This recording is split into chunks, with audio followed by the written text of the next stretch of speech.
ఐలమ్మ ముత్తయ్య కడుపు పంటవు నీవు, పేదింట్లో పుట్టావు బాధలు భరించావు.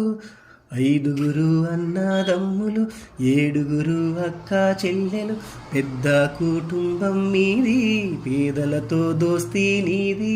చిన్ననాడే తలచావు బీద విక్కి బతుకులు మార్చా, రాజకీయ రంగంతోనే ఇది సాధ్యం అనుకున్నావు. 40 ఏళ్ళుగా ప్రజల బాధలు తీర్చావు, గుండెంగలు పొడిచేటి పొద్దేడంటూ గుండె బాదుకుండ్రే మా కందిక స్వామన్న.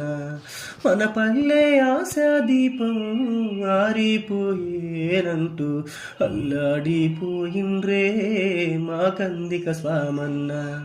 ప్రజలే నా బలగం అంటూ సేవల్ని చేశావు, కులమతము తేడా లేక ప్రజాబంధువయ్యావు.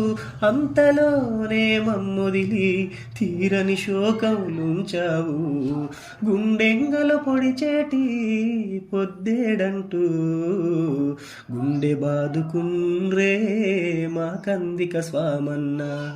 మన పల్లె ఆశా దీపం ఆరిపోయేనంటూ అల్లాడిపోయిండ్రే మా కందిక స్వామన్న.